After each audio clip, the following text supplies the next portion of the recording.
Hey there, Dina here, chronic pain coach, educator, podcaster, and remedial movement specialist. Today in our chronic pain musings, I'm going to be talking a little bit about the autonomic nervous system and why it's important to understand for your lived experience with pain. All right, let's break this down a little bit.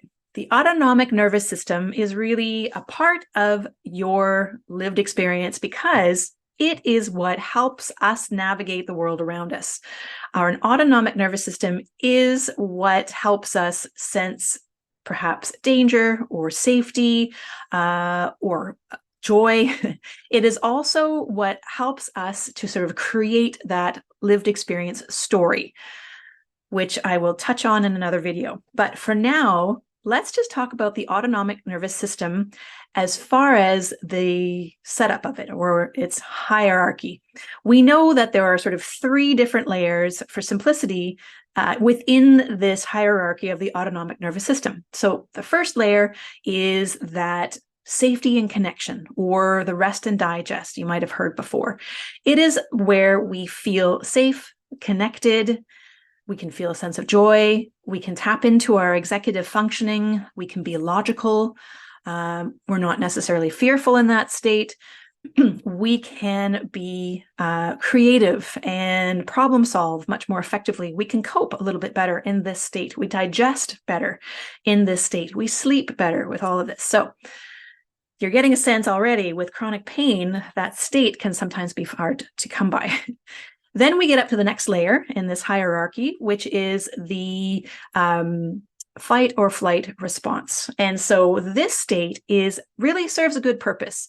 It is important because it is what sets us up for action if we need to do so. So for example, if you had, let's say, for example, you had a phone call where you needed to take action quickly, you needed to get somewhere quickly as a result of that phone call. Your body is set up, your physiology is set up in a way that it will allow you to have that sudden burst of energy to get the job done.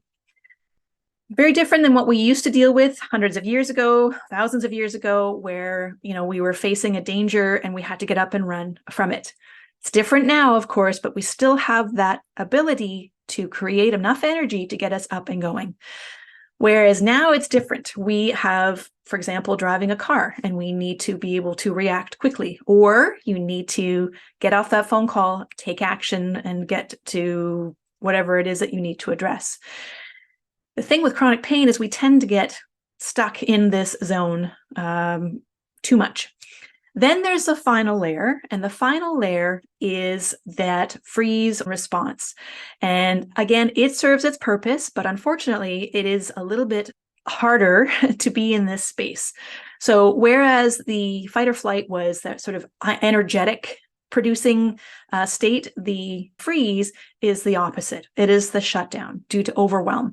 It is that curling up in a ball. It is that place where you cannot make decisions, where you are so unmotivated to do anything, where you are dissociated from your body, where you feel disconnected, where you feel unsafe, disconnected from others as much as you are from yourself.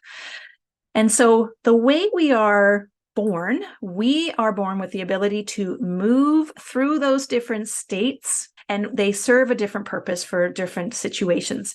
But when we live with chronic pain for long enough, unfortunately, we tend to get stuck in those two different phases. And so the fight or flight or the freeze. And so if you live with trauma on top of chronic pain, even more so, you're going to be stuck in one of those two. So knowing this is important because then you can make decisions around, okay, what do I do next to address this?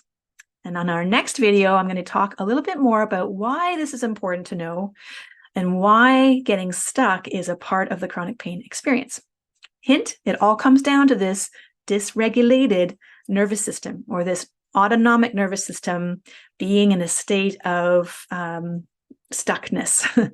Thank you so much for watching. I wish you calm today, and we'll see you soon.